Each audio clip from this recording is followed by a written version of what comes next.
The Homesteads to Hollywood podcast is a CJSW original production funded by the Radio Meter Program Grant through the Community Radio Fund of Canada. In the spirit of respect, reciprocity, and truth, we would also like to acknowledge the traditional territories of the people of the Treaty 7 region in southern Alberta. This includes the Blackfoot Confederacy, comprising the Siksika, Piikani, and Kainai First Nations, the Tsuut'ina First Nation, and the Stoney Nakoda, which includes the Chiniki, Bearspaw, and Goodstoney First Nations. The city of Calgary, traditionally recognized by the Blackfoot name of Mohkinstsis, is also home to the Métis Nation of Alberta, Districts 5 and 6.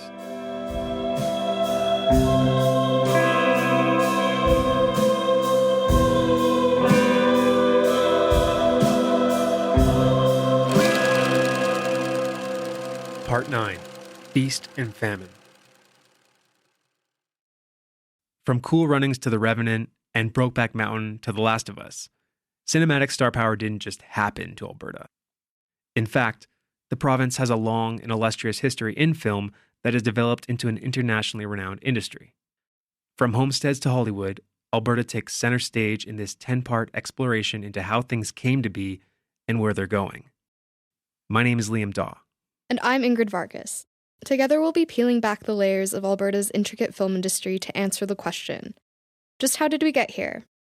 There are many elements that each play their role in this ecosystem, such as a storied past, a vibrant underground, a deep talent pool in the trades, and of course, the continuous run-on blockbusters.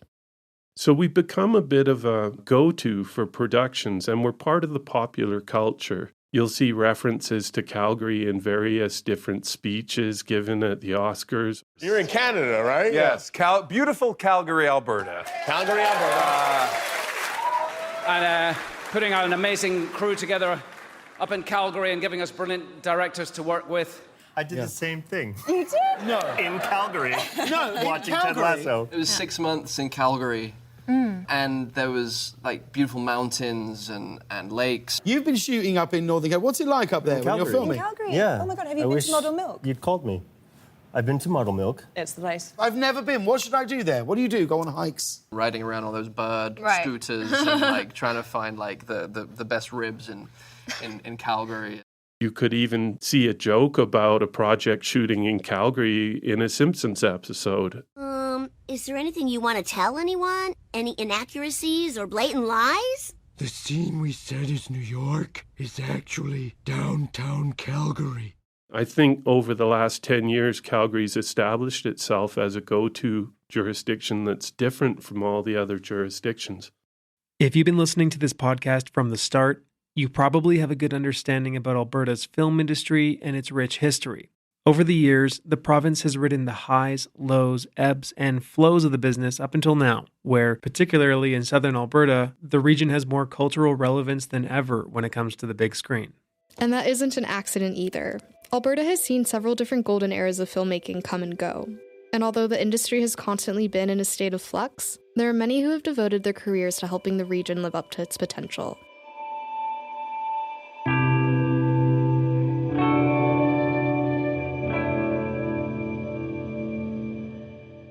My name's Damian Petti. I'm an international vice president for IATSE. I'm also the president of Local 212 in Calgary. And I started as a stagehand, and that's how I joined IATSE. But I also worked as a grip for the motion picture industry. I worked a couple seasons on Honey, I Shrunk the Kids. But I've been the president of Local 212 for 26 years now. I was first elected in 1998, and so I've been re-elected 9 times.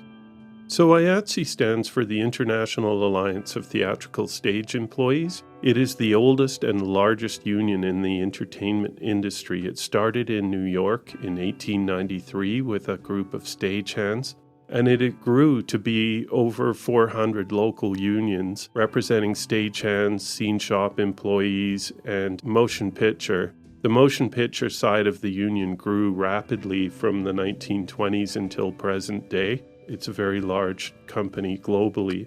So what we're seeing is massive growth in areas where the jobs are moving to in the industry. There's a lot more jobs in post-production animation and VFX present day than there were, say, 10 years ago. But we still see a need for a production crew to work on projects. I'm Valerie Siu. I am a utility sound working in the film industry. I started film school actually here in Calgary in 2008. I got my first job in October of 2010 on Heartland as a trainee. Did some few daily calls after that and been working pretty regularly ever since. The very first day I had on set ever, I was called on as a day call on a Hallmark series, it's a Hallmark movie, I believe. It was called The 19th Wife. And I started on that, they told me to come in for the day. It was actually funny because they asked me if I was available on a random Thursday. I was like, I'll move everything out of the way to make this work.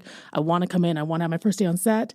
And they're like, great, we're going to start work at 2:30 in the afternoon. So be expected to stay late. And I was like, okay. So I was like, okay, an average film day, at my understanding, is about 12 hours. So maybe I'll work until 3 a.m. or something like that. I was definitely driving home during sunrise. And I think it was about 6 a.m. But because it was my first day on set, I was having the best day. I was like, everything, just bright-eyed.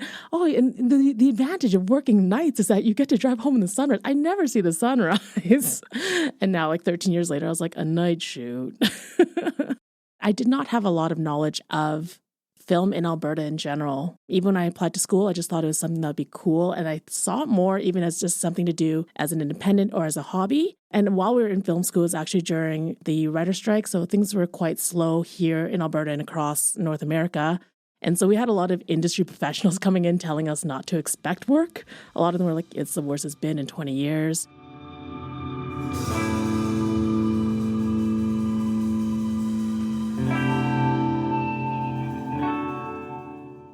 Well, it's a long history in the film industry. I will say that for the first 20 years in this job, it was an extreme feast or famine situation. The work would come in cycles. Often it would be seasonal. Projects would come in to utilize our landscapes and our long days of sunshine. The industry's changed, though.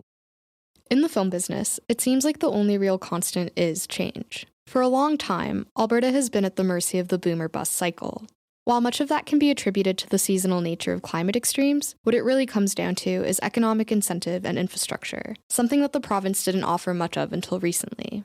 Even with those signature vistas and beautiful backdrops Alberta is known for, production companies tend to follow money and/or studio space. With this in mind, the provincial government funded 63 acres of world-class indoor staging for Southeast Calgary in 2016, known currently as Rocky Mountain Studios. This was a significant step towards securing large productions, but, as Damian notes, the biggest changes for Alberta's film industry came through a new approach to policy. Alberta didn't really get into the game properly until March of 2021 when the provincial government removed the cap, which limits the size of budgets that can shoot. So we used to have a $10 million cap, which meant that that's the maximum amount of a tax credit you could get. When that was removed, that's when we saw really large projects like The Last of Us. Currently, there's a Netflix project that's very large called The Abandons, and a number of other episodic projects. Fargo shot 4 of its seasons in Alberta, for example. Seriously? Do you want a towel, or...? Does my discussing matters of state and moist repose bother you?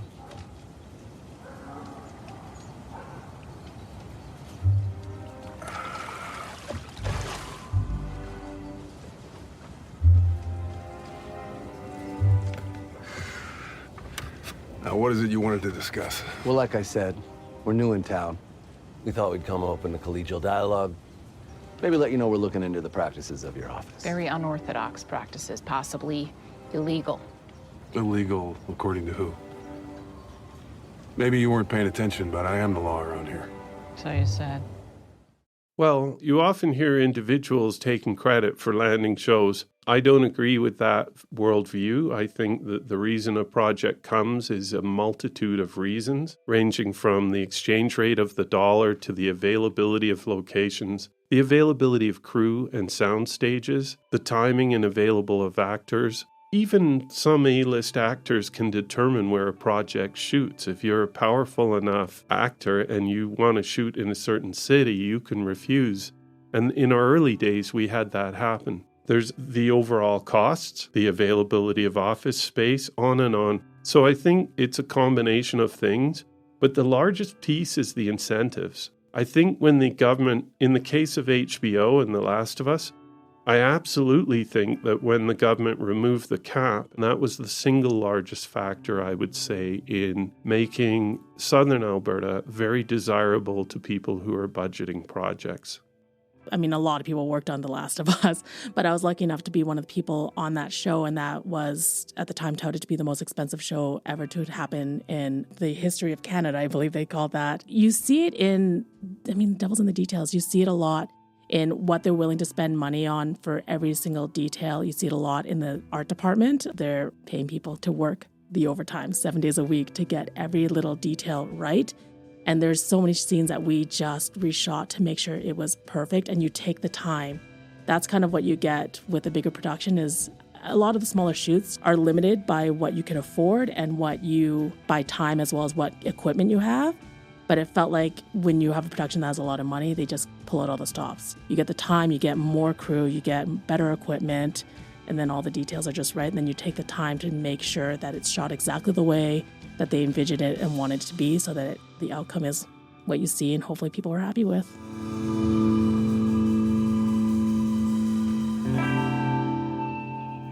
It's pretty evident that many were happy with the finished product for The Last of Us. The HBO flagship went into the 2024 Emmys with 24 nominations and came away with 8 awards.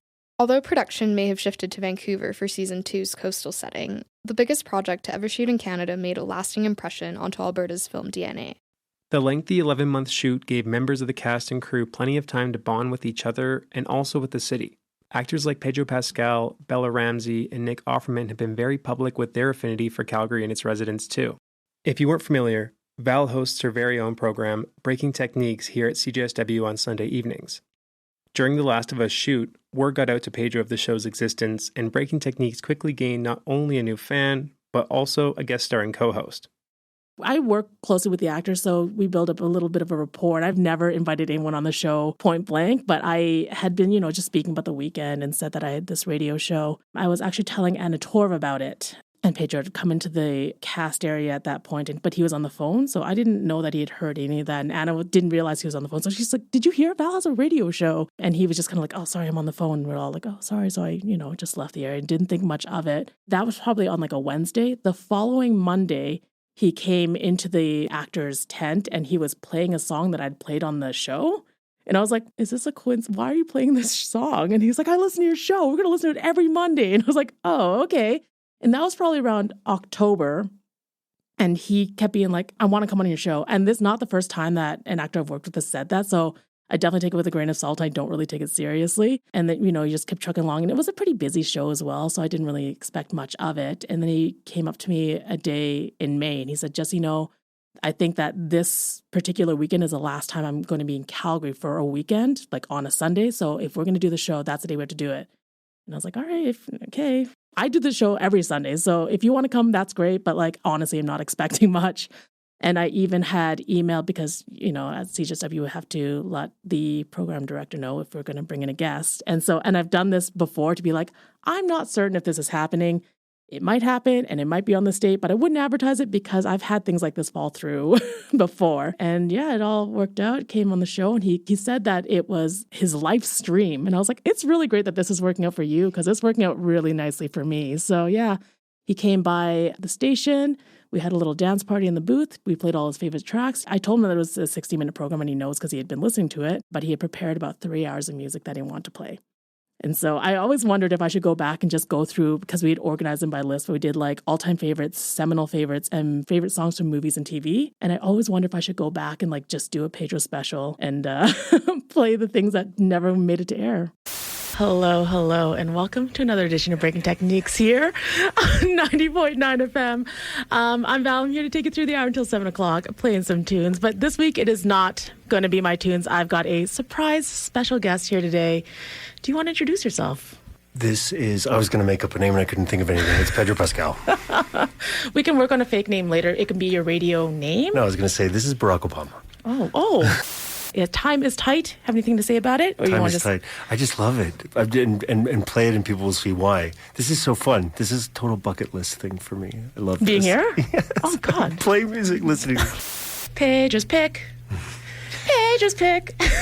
I'd sing along, but it would ruin the hour. Well, you know all the lyrics, though, so It's it's pretty good. I butcher pronunciations of every song title that's in another language, so I have to have you do this. Lo tuyo es puro teatro. And that means basically you are pure theater. You're a lying, cheating son of a gun. Oh, nice radio. It is radio after all. I've got much guiltier pleasures. Let's just put it like that. Did you want to list one? Please divulge. We can go into one after discussing the opening credit sequence of Do the Right Thing, which is what we just kind of listened to. Yes. We were the last sort of 40 seconds of the song. I was seeing Rosie Perez dancing her butt off. Her tuchus. Dancing her rear end off. Ooh, golly, we are very radio safe here today. Opening credit sequence of Do the Right Thing, which is something that I saw in the movie theater, and I remember that just blowing my mind. I'm out of breath because I was theatrically lip syncing. It was amazing. Sometimes I do wish this was a live show, like a live show as in cameras and all, because it was quite a performance, I have to say. But yeah, thank you so much for joining me here at the station. Thank you for having me. In general. At the best time. I will repeat, fantasy fulfillment for me. Maybe I always wanted to be a DJ. Maybe. The door's open. You can just quit whatever you have next and just come here. Every Sunday you can be the new co-host. All right, it sounds good. It's a good option. The door's open. Just let me know. But yes, with that, keep that in mind. Here is your all-time favorite of favorites. Bye, everybody. Thanks for listening. Thank you so much. Bye.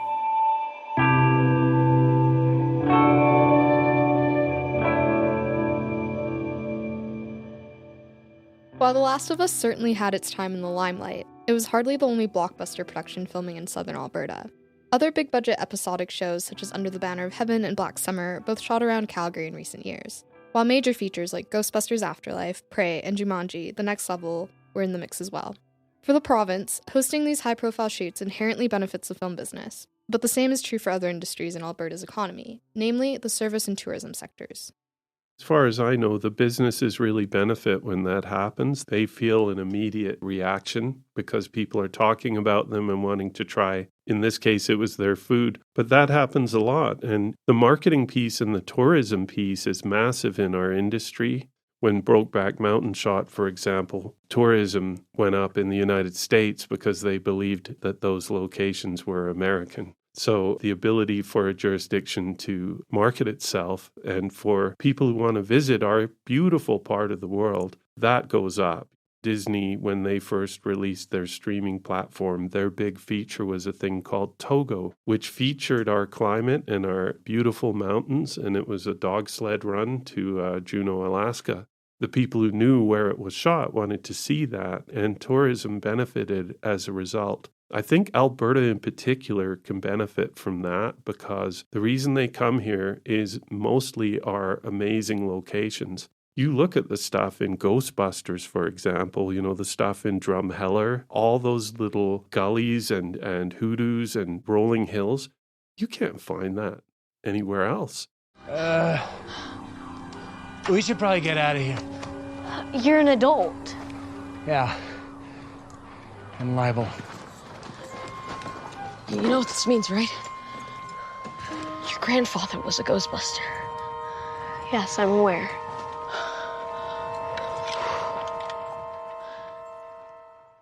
I've spoken to a lot of people that are interested in working in film and especially in the kind of productions that I work on. And the first thing that I say that it's a great job. I really enjoy my job. The highs are highs. There are low lows, but it's your life. A typical day is about a 12-hour shooting day, but that is outside of your driving time, which is in Alberta. Typically, we're driving to a ranch or we're driving to the mountains. That's about, 45 an hour away. And then that doesn't account for the general crew call, which is when things are just meant to go. Everything's meant to go. But a lot of departments need time before that go time to prep for that. So you're looking at, a 12-hour shooting day, but there is, a half an hour pre-call. And then at the end of the day, we're never at the same location, really. So typically you have to wrap everything up. So you say maybe half an hour on the end to an hour at the end of the day. So you're now looking at a 14 to 16-hour day is what film looks like. It's not like a typical job where you say you clock in at 9 and you finish at 5. You just finish when the work is done. If you're slated to shoot 3 scenes in a day, you're probably going to stay until those 3 scenes are done, unless, something like it's a night shoot and the sun has risen and that's out of your control. But otherwise, your entire day belongs to the production.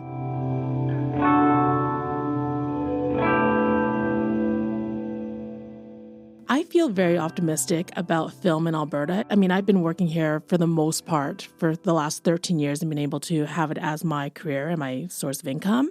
I will say with the actor strike and the writer strike that happened last year, it's been a little slow going starting up. It's not to say that there's nothing, but there's, with film, it's a feast or famine industry, really. There's times where there's just big lulls and then things really pick up. And if it was anything like last summer, the summer before the strikes, in Alberta, we almost are dying for more crew to come fill it out because as it is right now, we have about 3 working crews. I mean, Damian will correct me if I'm wrong, but it feels like we have enough crew to build about 3 crews. And as soon as more than 3 shows come, it kind of becomes a little sketchy.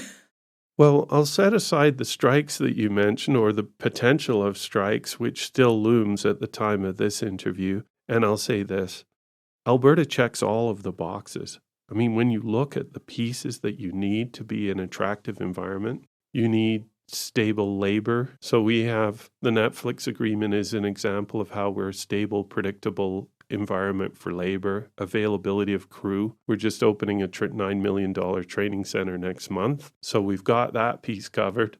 The availability of sound stages. We have really good sound stages, brand new ones opening up, affordable, competitive rates. You have to have a supportive local government that lets you get permits so you can access locations. Check. We check that box. You have to have, most importantly, competitive incentives. We discussed that. We check that box really well. The cap is removed and it's competitive. The other factors, I can go on and on. The exchange rate of the Canadian dollar is an important factor, so we've been in a good position in terms of the exchange rate. That seems to hover in the same region for a long period of time, so that gives stability. So all of those things I listed, and there's many more, like direct flights to Los Angeles, we check on all of those boxes. And so since 21, we've actually become this desirable location. And we see that when we go to Los Angeles with film commissioners or independent meetings with the studios. They all want to meet with us and discuss their projects. And when we go there, the last time I went there, they all had actual projects they were looking at for Alberta. It didn't used to be that way. 20 years ago, we'd be banging on doors to get in and they'd meet with us, but they go, yeah, your incentive doesn't quite cut it, but we'd love to come. That's not the discussion. I always have to manage expectations, so I'll say this. I can't guarantee the work, but what I just said about we check every single box and we are open and available and desirable, that's all true. So I'm a glasses half full guy. The opportunity is there and the work will come back. You can't help but identify the sincerity in Damian's words. It's true. The strikes within the film industry have impacted the amount of available work in Alberta, and people like Val have been on standby for a while now. But if there's anything we've come to learn about this business, it's that there's a great chance things will rebound, and it doesn't sound like it will be too long before they do. We're really excited by the fact that in March of 2024, we concluded an agreement with Netflix. This is the first time any union has had a direct contract with Netflix. So what does that tell us? That tells us that Netflix is interested in investing in Alberta. We'd heard that commentary from various executives at Netflix, and we see globally that Netflix tends to invest in production hubs.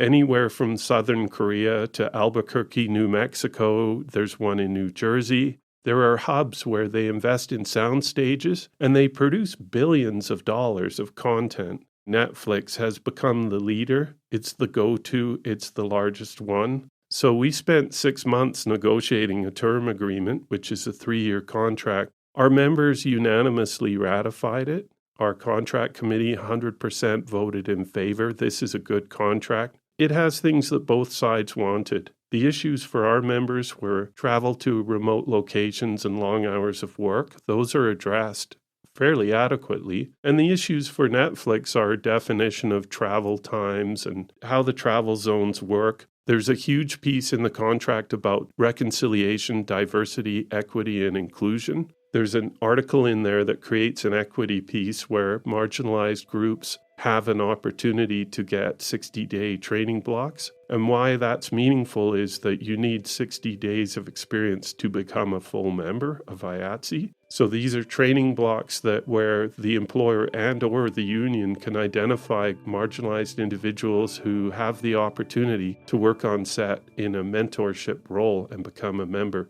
That's a game changer because our industry has had huge struggles with equity pieces and fairness and inclusion. I really believe that this type of language addresses that in a meaningful way so that our membership can look and be just like the community that we live in. It can reflect the diversity of our community, and we are a diverse community, so future should be bright for our industry.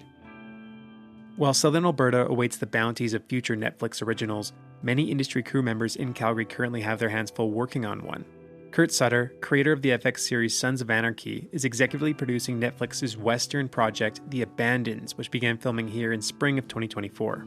As we look back onto the massive productions Alberta has hosted, such as The Revenant, Interstellar, or Inception, it's hard not to have optimistic feelings about the province's future in the movie business. We'd like to offer the furthest extent of our appreciation to Damian Petti and Valerie Siu. There might not be anyone with insight to Alberta's relationship with Hollywood who is more qualified than Damian. Val's years of experience in sound utility has brought her up close and personal with some of the industry's most talented, and it's given us a purely authentic glimpse at riding the film roller coaster.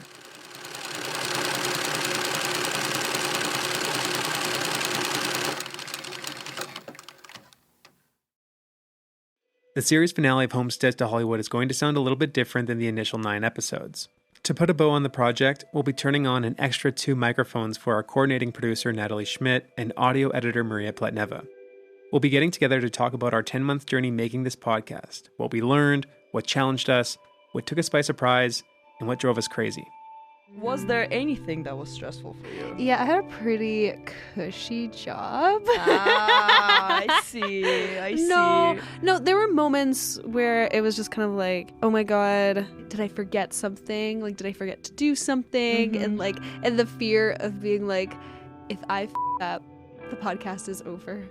The podcast is done. And it's all because of you. And you wasted everybody's time. You wasted CJSW's time. You wasted Liam and Ingrid and Maria's time. No, it's okay. And everyone will want you dead. We still love you. We still love you, Natalie, no matter how you mess up. Oh, so you agree? I did mess up. Okay, I'm gonna tell you the truth. We all messed up in some ways. We all made mistakes. It was a learning experience. Exactly. The whole point of this podcast was the learning experience for us to A, to learn how to work as a team, and B, to actually... Still working on that. We're still working on that, and just learning your responsibilities as like position dictated to you. And I feel like we're gonna mess up either way, and that's the whole point of being alive, right? You mess up things and then you get better. Yeah. Preach. Homesteads to Hollywood, baby. CJSW 9.9. Tune in. Let's go.